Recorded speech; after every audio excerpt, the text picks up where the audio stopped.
சந்தானத்தை பெற்றெடுத்த தாய் தந்தையருக்கு இந்த நேரத்தில் என் மனப்பூர்வமான நன்றியை தெரிவித்துக் கொள்கிறேன்.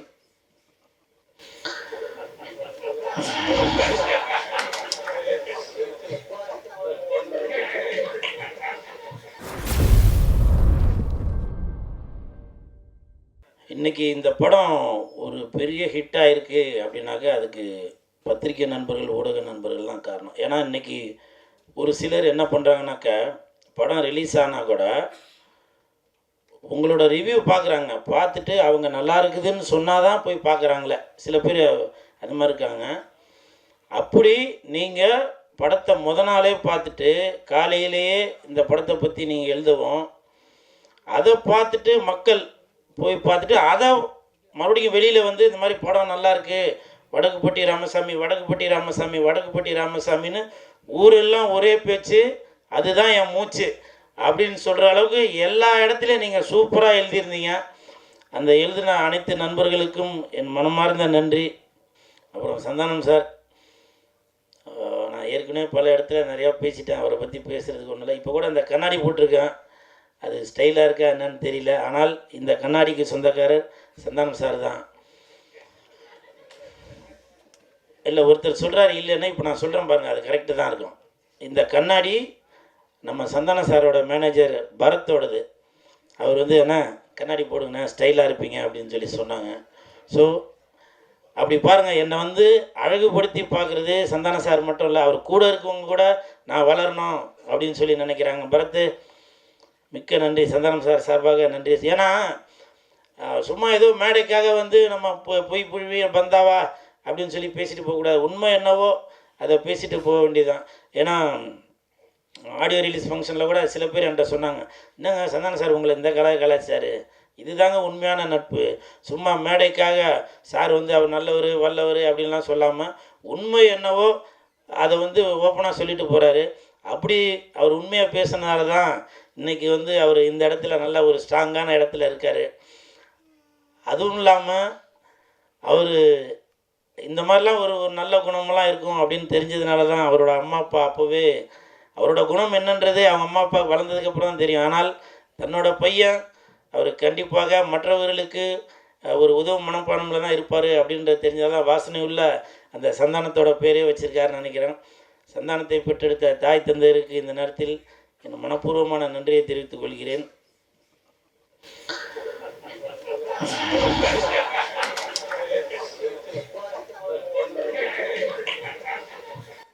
சரி வேணாம், நான் ஏன்னா இப்போ நிறையா பேர் சொல்கிறாங்க நான் வந்து தேட்டரில் போயிட்டு கத்துறேன் அப்படி இப்படின்னு. அது நான் கத்துறலாம் இல்லைங்க. நிறையா பேர் ஏதோ தன்னறியாமல் பேசுகிறதாங்க அது. இப்போது முருகனுக்கு வேல் குத்துவோம் இல்லையா, நம்மளை அறியாமல் சொல்கிறது தான் வெற்றிவேல் முருகனுக்கு அப்படின்னு. பக்கத்தில் இருக்காள் இதை சொல்லுப்பா அப்படின்னா சொல்கிறாங்க. இல்லை, நம்மளை அறியாமலே ஆடியன்ஸை பார்த்தோன்னே அவங்க என் மேலே வச்சுருக்க ஒரு பாசத்தில் சொல்கிறது. இருமுடி கட்டுவோம், அப்போது வந்து சாமியே சரணம் ஐயப்பா அப்படின்னு. அதெல்லாம் வந்து ஐயப்பா வந்து என்கிட்ட வந்து சொல்கிறாரா இப்படி சொல்லுப்பா அப்படின்னு நம்மளை அறியாமலே சொல்கிறோம். அந்த மாதிரி தான் ரசிகர்கள் என் மேலே வச்சுருக்க பாசத்தில் அன்பில் அவங்க ஒரு குரலை கொடுக்குறாங்க. அதை வந்து என்ன அறியாமலே அந்த மயிர் நட்டுக்குது, அந்த கூஸ் பம்ப்ஸ், அது வந்து என்ன அறியாமலே சொல்லிடுறேன் நான். ஸோ அதுதான் அது. அதனால் நான் வந்து ஏதோ வாலண்டியாக அதை சொல்லி அதை பண்ணணும் அப்படின்றதுனால இல்லை. நான் இன்னமும் சொல்கிறேன், பிக் பாஸுக்கு அப்புறம் நான் முடிஞ்ச அளவுக்கு என்னை மாற்றிக்கிட்டு தான் வரேன். அது சில இடத்துல மாற முடியுது, சில இடத்துல மாற முடியல. அதனால் நான் நீங்கள் எதிர்பார்க்குறதும் செய்கிறேன், நீங்கள் எதிர்பார்க்காததும் செய்கிறேன். இந்த நேரத்தில் வடக்குப்பட்டி ராமசாமி அந்த ஹோல் டீமுக்கு மன்மார்ந்த வாழ்த்துக்கள். உதவி இயக்குநர்கள், இணை இயக்குநர்கள் Senthil sir, Albin sir, Prem sir, Amalnath, இன்னும் நிறையா பேர் இருக்காங்க, மஞ்சுநாத், இவங்க எல்லாருக்கும் மனப்பூர்வமான நன்றி. ஏன்னா இப்போ வரைக்கும் நான் நிறையா படம் ஒர்க் பண்ணியிருக்கேன். நான் அதனால் சொல்கிறேன், படம் ரிலீஸ் ஆனதுக்கப்புறம் சில அசிஸ்டன்ட் டைரக்டர்ஸ் வேறு படத்துக்கு போயிடுவாங்க, இல்லை வேறு எதுனா இப்போ இதில் போயிடுவாங்க. ஆனால் இன்ன வரைக்கும் அந்த அசிஸ்டன்ட் டைரக்டர்ஸ் எல்லாருமே கூடவே இருந்து அந்த காருக்கு எப்படி 4 டயர் இருந்தால் தான் கார் போகுமா, அதே மாதிரி அந்த 4 டயர் மாதிரி அந்த அசிஸ்டன்ட் இன்ன வரைக்கும் போயிட்டே தான் இருக்காங்க. நேற்று கூட ஆனந்த வீடுலேயே எதுலேயே வந்து அந்த பேப்பரில் வந்தெல்லாம் கட் பண்ணி எல்லாருக்கும் அனுப்பிச்சு, இன்னமும் படம் பட்டி தொட்டி எல்லாம் போய் சேர்ந்துருச்சு, இன்னமும் போய் சேரணும் அப்படின்ற ஒரு எண்ணத்தில் அந்த உதவி இயக்குநர்கள் எல்லாரும் பயங்கரமாக ஹார்ட் ஒர்க் பண்ணிகிட்ருக்காங்க. இதே மாதிரி எல்லா இயக்குநர்களுக்குமே இந்த ஒரு டீம் கண்டிப்பாக அமையணும். அப்போ தான் ஒரு ஒரு படத்துக்கு இன்னமும் மேலே போகிறதுக்கு இவங்க வந்து ஒரு உந்துதலாக இருப்பாங்க. அந்த ஹோல் டீமுக்கும் மனமார்ந்த வாழ்த்துக்கள். எனக்கு அப்பாவை நடித்த அரசன் சார், உங்களுக்கும் மனமார்ந்த நன்றி. அம்மாவா நடிச்சிருக்கவங்க, அப்புறம் ஜான் விஜய் சார் சம்சாரமாக நடிச்சிருக்கவங்க எல்லாருக்கும் மனமார்ந்த நன்றி. அப்புறம் ரவி மரியா சார் எனக்கு அடிக்கடி அட்வைஸ் பண்ணிகிட்டே இருக்கிறாரு. அவர் என் கண்ணுக்கு ஒரு ஒரு ப்ரொஃபஸர் மாதிரி தெரிகிறாரு. கூல் இப்படி பண்ணாதீங்க, அப்படி பண்ணாதீங்க, அதனால் நடிப்பில் கான்சன்ட்ரேட் பண்ணுங்கள் அப்படின்னு சொல்லிகிட்டே இருக்கார். மிக்க நன்றி சார். ரவி சார், நெருகல் ரவி சார், நான் இந்த படம் நடிக்கிறதுக்கு முன்னாடியே ஒரு நாள் வேறு ஒரு படத்தில் ஷூட்டிங்கில் இருப்பா, ரோட்டில் நடந்து போனவர் டக்குன்னு என்னை பார்த்து வந்து பேசினார், குல் சுரேஷ் நல்லா இருக்கீங்களா அப்படின்னு. ஏன்னா அவ்வளோ பெரிய சீனியர், என்ன ரோட்டில் போகும்போது பார்த்து அவரே வந்து பேசிட்டு போனார். அதெல்லாம் வந்து எனக்கு மறக்க முடியாத ஒரு நிகழ்வு. தம்பி குண்டா இட் இஸ் பிரசாந்த், எனக்கு மாமா பொண்ணாக நடிச்சிருக்க ஜாக்லின், நட்டி, மிக்க நன்றி நட்டி. ஃபஸ்ட் நாள் நான் கமிட் ஆகிறப்போ டைரக்டரும் நட்டியும் சொன்னாங்க, இந்த படத்துக்கு அப்புறம் நீ தேட்டரில் போய் கத்துறதை விட்டுட்டு உன்னை பார்த்து ஸ்க்ரீனில் உன்னோட விஷுவலை பார்த்ததுக்கப்புறம் ஆடியன்ஸ் வந்து உனக்கு வந்து குரல் கொடுக்கணும், அந்த மாதிரி ஒரு விஷயம் பண்ணணும் அப்படின்னு சொல்லி சொன்னாங்க. எனக்கு இந்த வாய்ப்பை கொடுத்த நட்டி அவர்களுக்கும் இயக்குநர்களுக்கும் என் மனமார்ந்த நன்றி.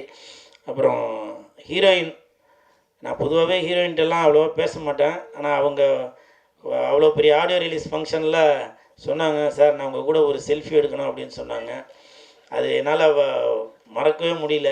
ஏன்னா அவங்க அந்த என் தலைவன் எஸ்டிஆர் அவர்கள் கூட நடித்தவங்க, தனுஷ் சார் கூட நடித்தவங்க, இன்றைக்கி என் நண்பர் சந்தானம் கூட நடித்தவங்க. அவங்க என்னை பார்த்து இந்த ஒரு வார்த்தை சொன்னாங்க, இது வந்து கண்டிப்பாக கல்வெட்டில் எழுதி வச்சுட்டு நான் பக்கத்துலேயே உட்காந்துப்பேன். இன்றைக்கி அவ்வளோ அழகாக கருப்பு ட்ரெஸ்ஸில் வந்திருக்காங்க, பிளாக் ரோஸ். உங்களுக்கு என் மனமார்ந்த வாழ்த்துக்கள், நன்றி. நான் ஒரு படம் அந்த படத்தோட பேர் சொல்ல வேணாம், அந்த படத்தோட இயக்குனர் எனக்கு ஃபோன் பண்ணி இந்த மாதிரி உங்களை வந்து அந்த படத்தில் கமிட் பண்ணணும் அப்படின்னு சொல்லி சத்தியமாக தாயின் மீதானே சொன்னாங்க. இந்த மாதிரி அந்த ஹீரோயின் வந்து நான் படத்துக்கு கமிட் பண்ணுங்க, அவங்க கேரக்டர்லாம் எப்படி என்னன்னு கேட்டாங்க. அப்போ நான் சொன்னேன், இந்த மாதிரி அவங்களோட காம்பினேஷனில் நான் நடிக்கல, ஆனால் ஷூட்டிங் ஸ்பாட்டில் பார்ப்பேன், எப்போவுமே அவங்களுக்கு பாதுகாப்பாக அவங்க அம்மா பக்கத்துலேயே தான் நிற்பாங்க அப்படின்னு சொல்லி சொன்னேன். அது மட்டும் தான் சொன்னேன், மற்றபடி எதுவும் நான் அவங்க கூட காம்பினேஷன் நடிக்காதனால தெரியல. ஆனால் ரொம்ப சைலண்ட்டாக ஃபோன் நோண்டிட்டு அவங்க பாட்டுக்கு ஒரு ஓரமாக இருந்தாங்க. கண்டிப்பாக அவங்க அந்த டேரக்டர் ஃபோன் பண்ணும்போது என் பேரை சொல்லி தான் பண்ணுவார்.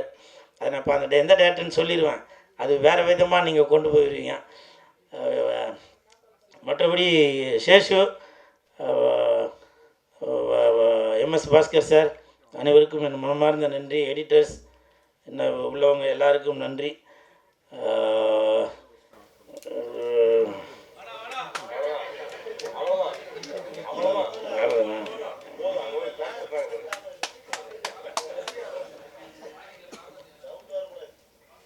ஆபருக்கும் டாபருக்கும் எப்படி ஆபருக்கும் டாபருக்கும் ஆளி நாலு நானுங்கோ, பானைக்குள்ள யானை பூந்த கதையை கொஞ்சம் கேளுங்கோ, வேப்ப மரம் புளிய மரம், அதுக்கு என்னப்பா மறந்து போச்சா, அண்ணங்கிட்ட பேசுங்கோ, வடக்கு பட்டி ராசா இந்த ராமசாமி தானுங்கோ. நன்றி நன்றி நன்றி, நல்ல வேலைப்பா, விசில் அடித்து கை தேடிட்டீங்க, நன்றி. Thank you so much, thank you very much. I think press meetsல வந்து நம்மளுடைய கூல் சுரேஷ் அவர்கள் பேசினதுக்கு அப்புறம் சந்தானம் அவர்கள் வந்து ஒன்று சொல்லியிருந்தாங்க. இப்போ வந்து அவருடைய அப்பா அம்மாக்கெல்லாம் தேங்க் பண்ணியிருக்காங்க. சாண்டியனா ஏதாவது சொல்ல விருப்பப்படுறீங்களா அவருக்கு? கடைசியாக ஒரேடியாக செஞ்சுக்கிறேன் அப்படின்னு இருக்காரு. கூல் சுரேஷ் அந்த மாதிரிலாம் பேசினா காண்டாயிருவீங்க, ஸோ அதனால் அளவாக பேசிக்கிறேன். எங்கள் அண்ணன் சந்தானத்துக்கு இதுதான் ஆரம்பம். நீங்கள் சந்தானம் அண்ணனுடைய அடுத்த வெர்ஷன் இங்கிருந்து தான் ஆரம்பிக்குது. எங்கள் அண்ணன் அப்படின்னு சொல்கிறப்போ அது சும்மா வெறும் வாய் வார்த்தை கிடையாது. எங்களை எல்லாம் அப்படி அரவணைச்சு எங்களோட பெரிய பாசிட்டிவ் எனர்ஜி, அதோட ஃபோக்கல் பாயிண்ட், சென்டர் பாயிண்ட் எங்கள் அண்ணன் தான். அவர் கொடுத்த பாசிட்டிவ் எனர்ஜி நைட் ஆனால் வருவார், என்ன பிரசாந்த் இன்றைக்கி என்ன பண்ண சொல்கிறான், தீய தாண்ட சொல்கிறானா அப்படிங்க, அப்படி என்ன பிரசாந்த் என்ன கூல் சுரேஷ் எல்லாம் புதைச்சிருக்கானுங்க, நம்மளையும் புதைச்சிருவானா அப்படிங்க, அப்படி. அதாவது டைரக்டரு அதாவது கம்ப்ளீட்டாக கொடுத்துட்டு அப்படி கார்த்திக் நான் எங்கேயுமே போகல கார்த்திக், நீ ஷூட் முடிச்சுட்டேன்னு விடு அப்படின்ட்டு வந்து அப்படியே இருந்தாங்க. மேகாகாஷ் வந்து அவங்க ஆக்சுவலாக அவங்களுடைய பாட்டி இருந்தாங்க. அதுக்கு போயிட்டு 2 நாளில் வந்தாங்க. இதெல்லாம் பெரிய டெடிகேஷன் சொல்லுவாங்க. அதாவது எமோஷனலான ஒரு விஷயம் இதெல்லாம். பட் அதை விட்டுட்டு இங்கே வந்து உட்காந்து வேலை செய்கிறது இருக்குல்ல, அது அவ்வளோ கஷ்டமான ஒரு விஷயம். அதை பண்ணியிருக்காங்க. ஒரு விஷயம் சொல்லணும் என்னென்னா, என்னுடைய நண்பன் கார்த்திகே, மொத்த பாராட்டும் உன்னை தான் சேரும் நண்பா. என்னை நம்புன, என் கூடவே இருந்த. எனக்கு என்னென்னா, நான் டிக்ளோனா பண்ண ஆரம்பித்ததுலப்போ பர்சனலாக பயங்கர ட்ராமா, அவ்வளோ வாழ்க்கையில் பிரச்சனை. எனக்கு டிக்ளோனாவில் இருந்தால் அவர் கொடுத்த அவனு சொல்லலாம், அவன் கொடுத்த பாசிட்டிவ் எனர்ஜியில் தான் அங்கேருந்து தான் வாழ்க்கை வந்து பாசிட்டிவாக மாறிச்சு. கூட ட்ராவல் பண்ணுறது. எனக்கு இந்த கதையை வந்து குழந்த மாதிரி தூக்கிட்டு எத்தனை நாள் அழுதுருக்கான்னு எனக்கு தெரியும். எவ்வளோ நைட்டுகள் வந்து பார்த்தீங்கன்னா, ஏன்னா நகராது, சினிமா உங்களுக்கு தெரியுமில்ல, அவ்வளோ பிரச்சனைகள் இருக்கும்.